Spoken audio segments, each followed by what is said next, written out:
महाभारत की कहानी शुरू होती है राजा शांतनु और गंगा नदी की देवी के प्यार से।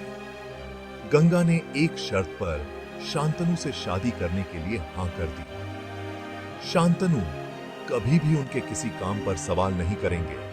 उनकी शादी से 8 बेटे हुए, लेकिन गंगा ने अपनी बात पर अटल रहते हुए हर नवजात बच्चे को नदी में बहा दिया। शांतनु अपने प्यार और निराशा के बीच फंसे हुए थे और आखिरकार 8वें बच्चे के जन्म पर चुप्पी तोड़ दी। यह बच्चा जो महानता के लिए पैदा हुआ था, भीम था। गंगा ने अपना वचन पूरा करके सच्चाई बताई। उनके बेटे शापित देवता थे जो मनुष्य के रूप में फिर से जन्मे थे। भीम जो एकमात्र जीवित बचा था, उसे शांतनु को सौंप दिया गया। उसका भाग्य हस्तिनापुर के भाग्य से जुड़ा था। छोटी उम्र से ही भीम ने अत्यधिक शारीरिक शक्ति और एक जोशीला स्वभाव दिखाया। वह अपने भाइयों से कहीं अधिक बलवान था।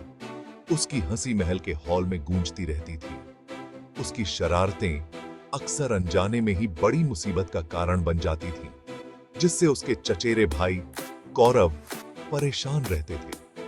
भीम की भूख के किस्से मशहूर थे।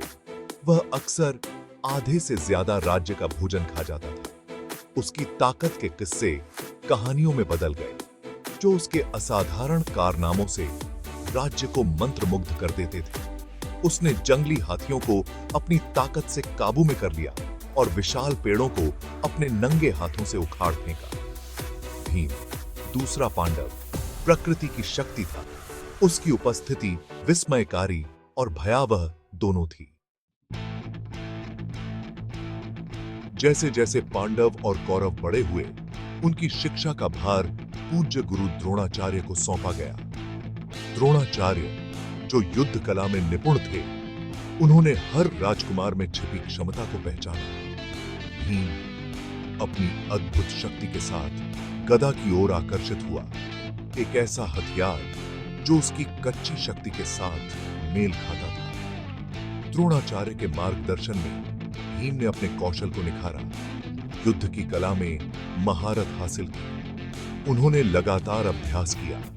उनकी गदा उनकी दुर्जेय इच्छा शक्ति का विस्तार बन गई। उसकी ताकत अपने भाइयों के प्रति उसकी अटूट वफादारी के साथ उसे एक दुर्जेय योद्धा के रूप में चिन्हित करती थी, जो युद्ध के मैदान पर एक अमिट छाप छोड़ने के लिए नियत था। पांडवों और कौरवों के बीच प्रतिद्वंदिता बढ़ती गई, जिसे ईर्ष्या और सत्ता की लालसा ने हवा दी। दुर्योधन, जो सबसे बड़ा कौरव था, उसने पांडवों को सिंहासन के रास्ते में रोड़ा माना। अपने भाइयों के प्रति अटूट निष्ठा के साथ भीम दुर्योधन की योजनाओं का लगातार निशाना बन गया। दुर्योधन द्वारा पांडवों को नुकसान पहुंचाने के प्रयासों का सामना भीम के त्वरित और अडिग प्रतिशोध से हुआ। जब कौरवों ने भीम को जहर दिया और उसे डुबाने का प्रयास किया, तो वह बच निकला। उसकी क्रोध से पूरी पृथ्वी हिल गई। इन शुरुआती मुठभेड़ों ने उस महायुद्ध की छाया दिखाई जो हस्तिनापुर के भाग्य का फैसला करेगा। वनवास के दौरान पांडव कई रहस्यमय प्राणियों से मिले। ऐसा ही एक मिलन हनुमान से हुआ, जो शक्तिशाली वानर देवता और भगवान राम के अनन्य भक्त थे। भीम की अपार शक्ति और अटूट धार्मिकता को पहचानते हुए हनुमान ने उनका परीक्षण करने का फैसला किया। हनुमान ने एक साधारण बंदर का रूप धारण किया और पांडवों का रास्ता रोक लिया। भीम शुरू में तो खुश हुआ। उसने विनम्रता से बंदर को हटने के लिए कहा। जब उसके अनुरोधों को अनसुना कर दिया गया, तो भीम ने अपनी ताकत पर भरोसा करते हुए बंदर की पूंछ हिलाने की कोशिश की। हालांकि उसने खुद को इसे हिलाने में असमर्थ पाया। विनम्र और चकित होकर भीम ने महसूस किया कि वह एक दिव्य व्यक्ति की उपस्थिति में है। हनुमान भीम की विनम्रता और सम्मान से प्रसन्न होकर अपने असली रूप में प्रकट हुए। उन्होंने भीम को और भी अधिक शक्ति का आशीर्वाद दिया और धर्म में बहुमूल्य शिक्षा दी, जिसमें कमजोरों की रक्षा और धार्मिकता को बनाए रखने के लिए शक्ति का उपयोग करने के महत्व पर जोर दिया। भाग 6 कुरुक्षेत्र युद्ध, भीम अजेय योद्धा। कुरुक्षेत्र युद्ध धार्मिकता और हस्तिनापुर की आत्मा के लिए एक युद्ध जिसमें भीम प्रकृति के प्रकोप के रूप में उभरे। उनका गदा दिव्य प्रतिकार का साधन बन गया, जिसने अनगिनत दुश्मनों को मार गिराया जिन्होंने अन्याय का साथ देने का साहस किया। उनके गदा का हर वार एक योद्धा के धर्मी रोष के साथ गूंजता था, जो अपने परिवार की रक्षा कर रहा था और धर्म को कायम रख रहा था। युद्ध में भीम की ताकत और क्रूरता का कोई मुकाबला नहीं था। उसने अकेले ही पूरी सेनाओं को मिटा दिया। उसकी गदा रथों को कुचल रही थी और योद्धाओं को आतंक में भागने पर मजबूर कर रही थी। उन्होंने अटूट दृढ़ संकल्प के साथ लड़ाई लड़ी। उनका हर कार्य उनके भाइयों के प्रति उनकी अटूट वफादारी और न्याय के प्रति उनकी प्रतिबद्धता से प्रेरित था। भाग 7 प्रतिशोध और न्याय। दुर्योधन का पतन। कुरुक्षेत्र युद्ध का चरम बिंदु भीम और दुर्योधन के बीच अंतिम टकराव के साथ आया। वर्षों की सुलगती दुश्मनी और छल का अंत इस महाकाव्य द्वंद्व युद्ध में हुआ। भीम ने धर्मी रोष से प्रेरित होकर अपने परिवार पर हुए अन्याय का बदला लेने की कसम खाई।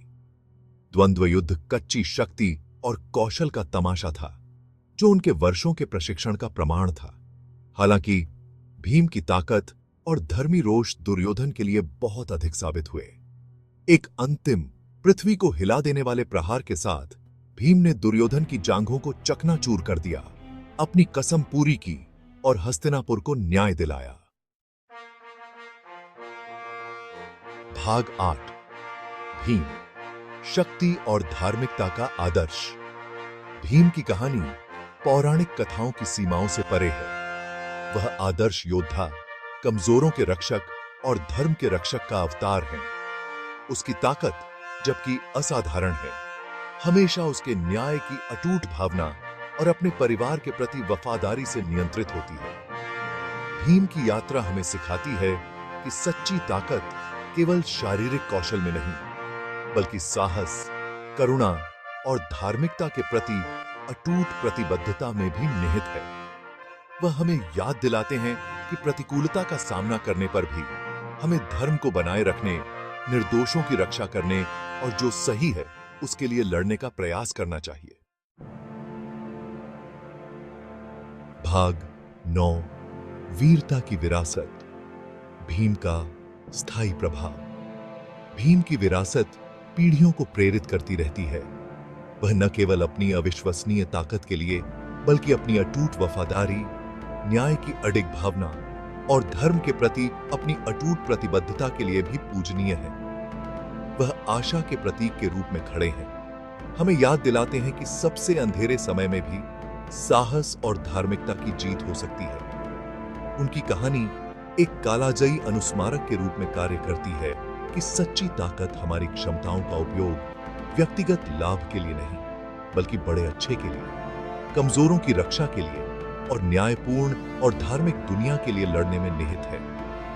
भीम का जीवन धर्म की शक्ति का प्रमाण युगों युगों तक गूंजता रहता है। हमें अपनी आंतरिक शक्ति को अपनाने और जो सही है उसके लिए लड़ने के लिए प्रेरित करता है।